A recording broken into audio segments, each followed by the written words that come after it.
안녕하세요. 디아스포라들의 새벽 이슬반을 시작하겠습니다. 다 같이 기도드리겠습니다. 참 좋으신 아버지 하나님, 깨어있게 하여 주시오니 감사합니다. 이제 말씀 앞에 서서 주실 말씀을 기다립니다. 그리고 주신 말씀 의지하여 오늘도 하나님 강하고 담대한 모습으로 우리 모두가 세워져 가기를 원합니다. 허락하신 말씀이 마음속 깊이 새겨지게 하여 주시옵시고 말씀을 듣고 결단하고 실천하는 은혜의 한날이 되어질 줄로 믿사오며 예수님 이름으로 기도하옵나이다. 아멘. 이 시간 우리에게 주신 하나님의 말씀은 시편 137편 1절로 9절까지 제가 읽어드리겠습니다. 1절입니다. 우리가 바벨론의 여러 강병 거기 앉아서 시온을 기억하며 울었도다. 그 중에 버드나무에 우리가 우리의 수금을 걸었다니 이는 우리를 사로잡은 자가 거기서 우리에게 노래를 청하며 우리를 항폐하게 한 자가 기쁨을 청하고 자기들을 위하여 시온의 노래 중 하나를 노래하라 함이로라. 우리가 이방 땅에서 어찌 여호와의 노래를 부를까? 예루살렘아, 내가 너를 잊을진대 내 오른손이 그의 제주를 잊을지로다. 내가 예루살렘을 기억하지 아니하거나 내가 가장 즐거워하는 것보다 더 즐거워하지 아니할진대 내 혀가 내 입천장에 붙을지로다. 여호와여, 예루살렘이 멸망하던 날을 기억하시고 에돔 자손을 치소서. 그들의 말이 헐어버리라 헐어버리라 그 기초까지 헐어버리라 하였나이다. 멸망할 딸 바벨론아, 내가 우리에게 행한 대로 내게 갚는 자가 복이 있으리로다. 내 어린 것들은 바위에 메어치는 자는 복이 있으리로다. 아멘. 지금 읽어드린 시편 137편은 이스라엘의 슬픈 기도입니다. 정말 내용이 슬픈 기도이기도 합니다. 오늘 이 말씀을 통해서 저와 여러분에게 주시고자 하는 하나님의 세미하신 그 음성이 우리 모두의 귓전에 들려지는 은혜 한 날이 되어지기를 주님의 이름으로 기도드립니다. 오늘 시편 137편은 이스라엘 민족의 역사상 가장 큰 고난 중에서 부르짖는 시편입니다.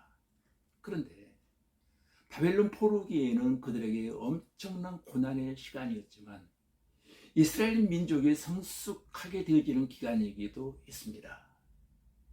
제사장들은 포로기가 없었다면 하나님을 여전히 민족 종교의 신, 전쟁신에 불과한 신으로 알고 말았을 것입니다. 그런데 포로기를 통해서 하나님을 창조의 신으로 그들은 재발견하게 되었다는 것입니다.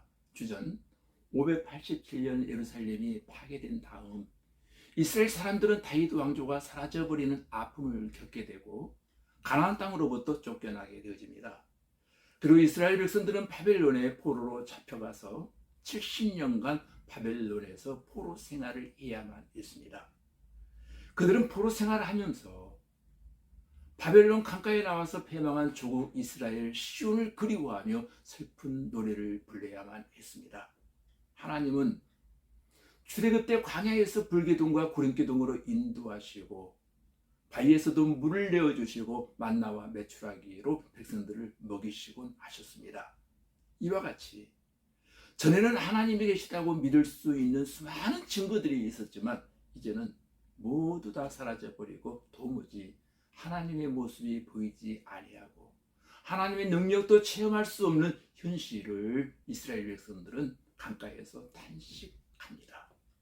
그런데 오늘 본문 2절 3절에 보니까 바벨론 사람들은 마치 바벨론의 신이 여호와보다 우월하다고 생각하면서 이스라엘 백성들을 조롱합니다.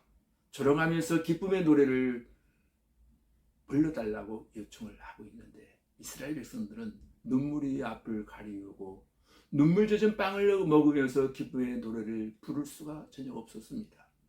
4절에서 6절까지 보시면 이런 수치스럽고 절망적인 상황에서 이스라엘 사람들은 한 가지 결단을 하게 되었다는 것입니다. 그래서 시온을 기억은 하지만 내 혀가 내 입천장에 붙을지로다. 시온의 노래를 부르지 않기로 그들은 결단했다는 겁니다. 그 대신에는 그들은 탄원하는 노래를 불렀습니다. 하나님을 향한 거룩한 찬양을 딴따라식으로 여흥으로 부를 수 있다는 것은 일종의 신성 모독이 되기도 합니다. 하나님과의 완전한 결별을 의미하는 것입니다. 하나님 정말로 계시는가 안 계시는가? 사람들은 질문합니다. 세상이 악한 세력에 의하여 점령당하고 하나님이 없는 것처럼 보이는 현실은 정말로 하나님이 없음을 의미하지 않습니다. 하나님의 백성들은 하나님의 공의가 현재는 이루어지지 않는 것처럼 보이지만 그것은 단지 지연되었을 뿐이라는 사실입니다. 그래서 온갖 터전이 다 무너져버리고 바벨론 같은 악한 세력이 우리를 억압한다 할지라도 우리는 하나님에 대한 믿음 하나로 헤쳐나가야만 할 것입니다. 우리의 신앙생활이 하나님의 은혜로 주어진 것이 틀림없습니다. 저는 그것을 믿습니다. 현실의 생명, 인생의 여정, 가정, 직업, 교회, 국가, 환경 등 모든 것이 하나님의 은혜로 주어진 것입니다. 그럼에도 불구하고 신앙생활에 우리가 해야 할 우리의 몫이 있습니다. 하나님의 은혜를 믿음으로 받아들이고 누리고 감당해야 할 책임이 있다는 것입니다. 바벨론 같은 어두운 지난 날들을 기억하며 우리의 미래는 더욱 성령 안에 밝은 미래가 열려지기를 주님의 이름으로 축원합니다. 다 같이 기도드리겠습니다.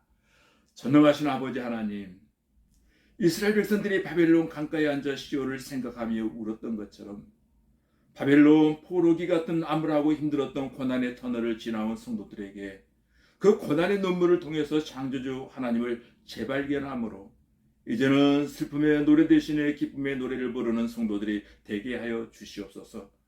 광야에서 불기둥과 구름기둥으로 인도하셨던 하나님께서 우리 성도들의 인생 광야에서도 성령으로 인도해 주시고 바벨론 같은 악한 세력이 우리를 억압한다 할지라도 하나님을 의지하는 담대한 믿음으로 승리할 수 있게 하여 주시고 우리의 성도들의 미래는 더욱 성령 안에서 밝은 미래가 열려지게 하여 주시옵소서. 믿사오며 예수님 이름으로 기도하옵나이다. 아멘.